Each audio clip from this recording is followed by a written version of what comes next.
Hello friends, good morning Odisha. आज सकाळ बहुत गुड़े गुरुत्वपूर्ण खबर आसी जो खबर गुड़ी को आपण मैंने जाना निहाती दरकार। तेबे आसतु जाने कौन से गुरुत्वपूर्ण खबर गुड़िक। तेबे ता पूर्व आपन को अनुरोध अटे जे जदि आपन को वीडियोटी भल लगे आपन लाइक करने सहित वीडियो को अधिक अधिक शेयर करेंगे। यह सहित यह लेटेस्ट खबर सब को जानापी आम चैनल को सब्सक्राइब करूँ। जारी है निर्देशनामा दिन 11 ରୁ 3टा पर्यंत काम करेंगे ना श्रमिक। दिन 11 ରୁ 3टा पर्यंत काम कराइबा मना। श्रमिक मानकु दिन 11 ରୁ अपराह्न 3टा पर्यंत काम कराइले मिलिब दंड। एने श्रम और कर्मचारी राज्य बीमा विभाग तरफरु समस्त राजस्व कमिशनर समस्त जिलार जिलापाल और राज्य श्रम कमिशनर को आवश्यक निर्देशनामा जारी करा जाइछे। आगकु प्रबल ग्रीष्म प्रभाव हेबा नै आशंका रहितिबारु एपरि निर्देशनामा जारी करिछि विभाग। जदि कौनसी कार्य जरूरी मन हुए किंबा अत्यावश्यक सेवा सहित जड़ित तेबे शर्तमूलक पदक्षेप नेबे, यथा शीतल पानीय जलर सुव्यवस्था, छाया प्रदान निमंते उपयुक्त व्यवस्था, प्रत्येक श्रमिकों ओआरएस पैकेट व्यवस्था करने को निर्देशनामा जारी होइछि। तेबे एहा उपरे आपनकर मतामत कौन रही आमको कमेंट सेक्शन रे लिखि निहती जणाइबे। योग्य मतामत गुड़िक वीडियो शेष में प्रकाश करा। नंबर 2, आसंता काली मैट्रिक परीक्षा आरंभ। शेष पर्यायर परीक्षा प्रस्तुति। फेब्रुआरी 21 तारिख आरंभ मैट्रिक परीक्षा। या पूर्व बड़ निष्पत्ति नहीं माध्यमिक शिक्षा परिषद प्रश्नपत्र लीक को रोकने चलित वर्ष ठारू प्रश्नपत्र वाटरमार्क। प्रश्नपत्र लीक और भाइराल को रोकने चलित थर मैट्रिक परीक्षार समस्त प्रश्नपत्र वाटरमार्क रखापी निष्पत्ति नहीं माध्यमिक शिक्षा परिषद। आसंता काली मैट्रिक परीक्षा रही बेले आज लाइव स्ट्रीमिंग ड्राई रन होइछि। शेष पर्यायर मैट्रिक परीक्षा प्रस्तुति सरी। नोडाल सेंटर में प्रश्नपत्र पहुंची सारी। नोडाल सेंटर और संवेदनशील केन्द्र में लाइव स्ट्रीमिंग व्यवस्था होइछि। 10वीं श्रेणी परीक्षा प्रश्नपत्र एणिकी नंबरिंग करा सहित प्रश्नपत्र वाटर मार्क लागिब। बारकोड सहित सिक्यूरीटी कोड मध्य रहिब, जहा फल भाइराल हेले प्रश्नपत्र केउंठु भाइराल हेउछि ताहा सब जणा पड़िब। विशेष घोषणा आम चैनल रो रेगुलर अपडेट आ ब्रेकिंग न्यूज पाई आम व्हाट्सएप चैनल सहित जोड़ी हो जातु। लिंक टे आपनको डिस्क्रिप्शन में पाई परिबे। नंबर 3, आज ठारू बढ़िब वर्षा। 6टी जिला को ऑरेंज वार्निंग जारी। गांगेय पश्चिमबंग उपत्यकार तेलंगाना पर्यंत समुद्र पतन ठारू वायुमंडल 0.9 किलोमीटर उच्चरे एक निम्न चाप रेखा सृष्टि होइछि। प्रभाव राज्यर किछि जिले में बिजुली घड़घड़ी सहित वर्षा पवनर आशंका रही। घंटा प्रति 40 ରୁ 50 किलोमीटर बेगर पवन हेबाकु रहितिबारु भारतीय पाणीपाग विभाग पक्षरु आसंता 2 दिन पई किछि जिला को येलो वार्निंग जारी होइछि। 20 तारिख पूर्वाह्न सुधा मयूरभंज, केन्दुझर, बालेश्वर और परवर्ती 24 घंटे सुंदरगढ़, केन्दुझर, बालेश्वर, जाजपुर, ढेंकानाल, भद्रक जिलार अधिकांश स्थान में बिजुली घड़घड़ी सहित वर्षा हेबाकु रहितिबारु ऑरेंज वार्निंग जारी होइछि। जिला प्रशासन जेकोसी विपर्यय मुकाबिला पई प्रस्तुत रहिबाकु परामर्श दिया जाइछि। एही समय झारसुगुड़ा, संबलपुर, देवगढ़, अनुगुल, नयागढ़, गंजाम, गजपति, खोर्धा, कटक, पुरी, केन्द्रापड़ा और जगतसिंहपुर जिले में मध्य वर्षा पवनर प्रभाव लगी रहितिबारु येलो वार्निंग जारी करा जाइछि। नंबर 4, शपथ पूर्व बड़ घोषणा कले दिल्लीर नुआ मुख्यमंत्री। महिलांकर खाता को जीव 2500 टंका। 16 दिन पर 8 मार्च रे अंतर्जातीय महिला दिवस पालन करा, किंतु एथर महिला दिवस दिल्लीर महिला मानकर पई स्वतंत्र हेब। तांकर अकाउंट रे 2500 टंका जमा करा। गोटिए पटे निर्वाचन जीतिबा परे भाजपा रेखा गुप्ता दिल्लीर मुख्यमंत्री हेबे बोली घोषणा करिछि। अन्यपटे रेखा गुप्ता मध्य घोषणा करिसंति जे महिला मानकु प्रतिश्रुति दिया जाइथिबा आर्थिक सहायता प्रथमे पूर्ण करा एवं मार्च 8 तारिख रे महिलांकर अकाउंट रे 2500 टंका जमा करा। 27 वर्ष पर दिल्ली रे भारतीय जनता पार्टीर सरकार गठन होइछि। यह सहित दल जड़े महिला मुख्यमंत्री को राजधानी कमांड देइछि। एथर दिल्ली विधानसभा निर्वाचन में समस्त दल नीरव भोटर अर्थात महिला भोटर उपर विशेष ध्यान देइथिले। समस्त दल महिला मानकु आर्थिक सहायता देबाकू मध्य प्रतिश्रुति देइथिले। आम आदमी पार्टी 2100 टंका देबाकू प्रतिश्रुति देइथिबा बेले भाजपा 2500 टंका देबाकू प्रतिश्रुति देइथिला। तथापि विजय परे एबे भाजपा एही प्रतिश्रुति को पूर्ण करबा पई पदक्षेप नेउथिबा आरंभ करिछि। नंबर 5, 10 वर्ष पर संशोधन हेबाकु जाउछि जमी पट्टा, रहिब असली मालिकंकर नाम। 10 वर्ष पर संशोधन हेब जमी पट्टा। पूर्व सरकार मध्य पट्टा अपडेट करने को उद्यम करथिले, हेले तहसीलदार मानसिकता, कामर चाप और मानव संबल अभाव जोगु यह असंभव हो पारि नथिला। एबे बीजेपी सरकार पुणी थरे जमी पट्टारे असल मालिकंकर नाम रखा उद्यम आरंभ करिछि। राजस्व विभाग पक्षरु जारी होइछि स्वतंत्र एसओपी। निर्दिष्ट समय सीमा स्थिर होइछि। एडीएम जिला स्तर में और उपजिलापाल सब डिविजन स्तर में नोडाल ऑफिसर भाव में काम करिवे। सरकार उद्यम को प्रशंसा करा जाइथिले मध्य एहार वास्तव कार्य नहीं प्रश्न उठुछि। सुदक्ष राजस्व प्रशासन पर सठिक जमी पट्टा बा आरओआर निहाती जरूरी। नंबर 6, पीएम किसान योजना। एतिकी तारीख में पीएम मोदी जारी करेंगे 19तम किस्ती। केंद्र सरकार अनेक प्रकार योजना चलाउछन्ति तेबे एहारी मध्यरे गरीब एवं मध्यमित परिवार लोकमानकु सरकार पक्षरु सहयोग करा जाउछि।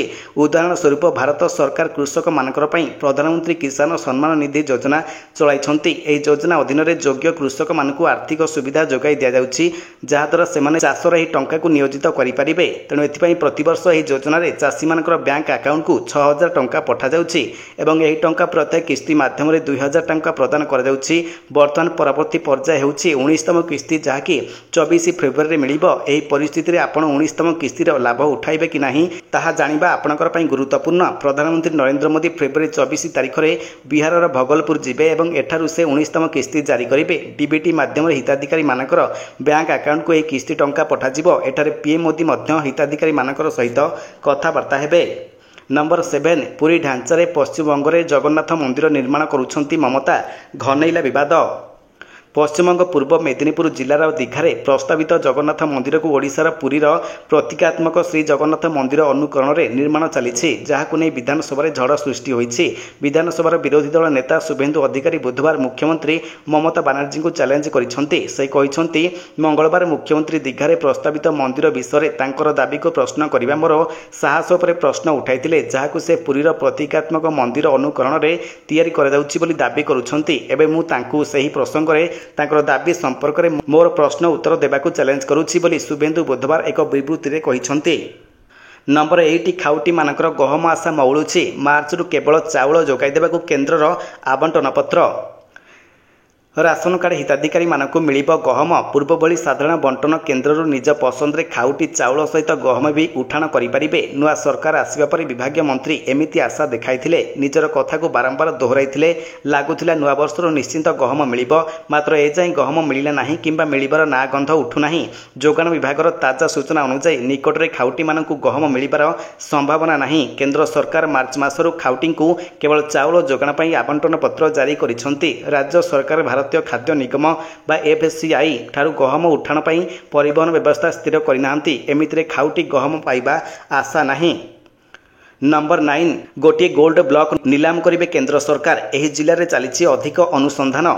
ओडिशार 2टी जिले में सुनाखणी मिली जो गोटे ब्लॉक केन्द्र द्वारा नीलाम करी इस्पात और खनि मंत्री विभूति भूषण जेना विधानसभा सूचना देते। ओडिशा रे आविष्कृत सुनाखणीर स्थिति और यार कार्य अग्रगति विषय विधानसभा बीजेडी जलेश्वर विधायक अश्विनी कुमार पात्र पचरा जाइतिबा एक प्रश्नर उत्तर में मंत्री कहते जे देवगढ़ और केन्दुझर जिलार आड़सा और गोपुर अंचल यथाक्रमे सुना गच्छित मिली। भारतीय भूतत्व सर्वेक्षण बा जीएसआई देवगढ़ जिलार आड़ास अंचल में G2 स्तर में गवेषणा करिछि एवं तंबा सहित सुना, निकेल, रूपा एवं ग्राफाइट खनिज पदार्थ पाइछि। जेहेतु निकेल एवं ग्राफाइट गुरुत्वपूर्ण खनिज पदार्थ तेणु उक्त ब्लॉक नीलाम प्रक्रिया भारत सरकार खनि मंत्रालय द्वारा कराजिबार योजना करा जाउछि बोली मंत्री कहिसंति। नंबर 10 दिल्लीर मुख्यमंत्री भाव शपथ ग्रहण कले रेखा गुप्ता। आज दिल्ली रे रेखा सरकार दीर्घ 27 वर्ष पर दिल्ली रे क्षमता को फेरिला बीजेपी। दिल्लीर चतुर्थ महिला मुख्यमंत्री भाव रामलीला पड़िया शपथ ग्रहण करिसेंति रेखा गुप्ता। 50 वर्षीय रेखा निजर प्रतिद्वंदी वंदना कुमारी को 29,000 भोट्रे हराई शालीमार बाग आसन हातेइथिले। सुषमा स्वराज, शीला दीक्षित और आतिशी पर चतुर्थ महिला मुख्यमंत्री भाव शपथ नहीं रेखा। रेखांकर शपथ ग्रहण उत्सव में प्रधानमंत्री नरेंद्र मोदी, अमित शाह, जेपी नड्डा समेत बीजेपी बहु वरिष्ठ नेता माने उपस्थित रही। तेज मुख्यमंत्री सहित अन्य 6 मंत्री शपथ नहीं। प्रवेश वर्मा, आशीष सूद, सरदार मंजींदर सिंह सिरपा, रविंद्र सिंह, कपिल मिश्रा और पंकज कुमार सिंह मंत्री भाव रेखा गुप्ता सहित शपथ ग्रहण करिसेंति। नंबर 11 जियो आरंभ कला जियो टेल ओएस। भारत पर नुआ स्मार्ट टीवी ऑपरेटिंग सिस्टम। जियो पक्षर भारत में स्मार्ट टीवी उपभोक्ता मानकर जियो टेल ओएस आरंभ कर नुआ ऑपरेटिंग सिस्टम द्रुत, स्मार्ट और व्यवहार करने को सहज, जहाँकि भारतीय ग्राहक मानकर आवश्यकता को दृष्टि रखी विकसित कर भारत में प्राय 35 नियुक्त कनेक्टेड टीवी घर रही, किंतु अनेक ग्राहक सीमित कस्टमाइजेशन, उच्च गुणात्मक आंचलिक विषयवस्तुर अभाव और सुचारू अनुभवर अभाव जनित समस्यार सम्मुखीन होती। जियो टेल ओएस यही समस्त आह्वानर समाधान नहीं आसी। ओएस रे एआई बा कृत्रिम बुद्धि ବୁଦ୍ଧିମତ୍ତା ଆଧାରିତ ସୁପାରିଶ ଗୁଡ଼ିକୁ ଉପଲବ୍ଧ ହେବ, ଯାହାଦ୍ୱାରା ଗ୍ରାହକମାନେ ସେମାନଙ୍କର ନିଜର ପସନ୍ଦର ବିଷୟବସ୍ତୁ ଶୀଘ୍ର ଏବଂ ସହଜରେ ଖୋଜି ପାଇପାରିବେ। ଗ୍ରାହକମାନେ ଗୋଟିଏ ସ୍ଥାନରେ ଟିଭି ଚ୍ୟାନେଲ, କ୍ଲାଉଡ୍ ଗେମ୍ ଏବଂ OTT ଆପ୍ ଉପଭୋଗ କରିବାକୁ ସମର୍ଥ ହେବେ। ଏହା ସହିତ ସମସ୍ତ ସମୟରେ ନୂତନ ଅପଡେଟ୍ ମିଳିବା ଫଳରେ ଏହା ସର୍ବଦା ନୂତନ ଆପ୍ ଏବଂ ଟେକ୍ନୋଲୋଜି ସହିତ ଅପଡେଟ୍ ରହିବ। ଫେବୃଆରୀ 21, 2025ରୁ ଏହି OS ଥମ୍ପସନ୍, କୋଡାକ, BPL ଏବଂ JVC ବ୍ରାଣ୍ଡର ସ୍ମାର୍ଟ ଟିଭିରେ ଉପଲବ୍ଧ ହେବ। ଆଗାମୀ ଦିନରେ ଅଧିକ ବ୍ରାଣ୍ଡ ଏହା ସହିତ ଯୋଡ଼ି ହେବେ ବୋଲି କୁହାଯାଉଛି। विशेष सूचना आपण आमर वीडियो देखिथिबारु आपनको अशेष अशेष धन्यवाद। तेबे आपण केउ जिल्लारो ई वीडियो को देखुचंती हमको कमेंट बॉक्स रे आपनको जिल्लार नाम लिखि जणांतु, जहा फଳରେ आमे जानि परिबु जे केउ केउ जिल्लार लोक माने आमर ई वीडियोटी को देखुचंती।